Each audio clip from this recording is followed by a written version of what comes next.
5 critical lessons I learned about getting my ex back. Men and women leave relationships for different reasons. It can be confusing trying to sort out the mind of the opposite sex. Even when we're told something, we often feel there's more to the story or that the other person is out and out lying about the situation, and it really only hits home when you are personally affected. I don't suppose there would be very many relationships that go right through life without some sort of breakup, some a lot more serious than others.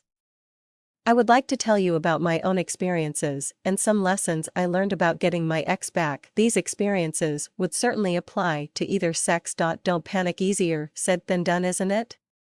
You may be otherwise a very rational person, but when it comes to the end of our relationship we can easily lose control. We go through a period of sadness which can and often does turn into madness. It's not my fault, we say, or maybe what's the matter with her, and then we start dialing our ex, saying things that maybe the next day makes us sorry. Take a break, again easier said than done, but as I learned it was critical in getting my ex back.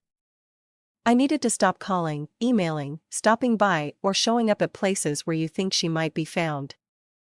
You may think that the key to getting her/him back is telling them how much you really care as soon as possible.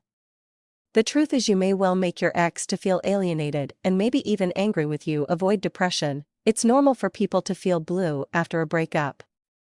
But it's critical that you don't fall into a pit of despair when you're working toward getting back together. You don't want to make it even harder by falling into depression. Some things we must try and avoid are sleeping all day, staying home instead of accepting invitations to go out, drowning ourselves in alcohol. Bad one, telling anyone that will listen about our breakup and calling in sick to work. Where did we go wrong? This I found to be a very critical lesson in getting my ex back. Now that we are spending some time apart from our ex, we can take a step back and look at the relationship. It's difficult to be completely objective, but we need to try to remove our emotions from the facts about our relationship. Let's look at the positives against the negatives. It may even be a good idea to write them down because there will of course be many. Why do you want to get back together? Another critical thing we need to analyze is our reason for wanting to get back into the same relationship. We all have initial feelings of regret, but are the reasons concrete enough to justify returning to the same person?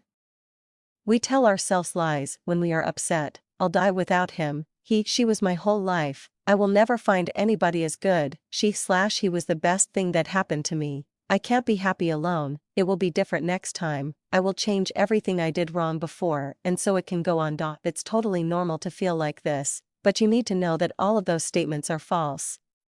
You can absolutely be a happy individual again with or without this person. We must ask ourselves, was the breakup a rash decision? Were we happy most of the time we were together? Do we generally want the same things? And above all, are we prepared to make big changes? I realized that none of us are perfect and there will always be some disagreements, but having made the decision that the relationship was worth fighting for, I got some help with the magic of making up and learned how to take care of myself, formulate a plan, open the lines of communication with my ex, and get back in the game.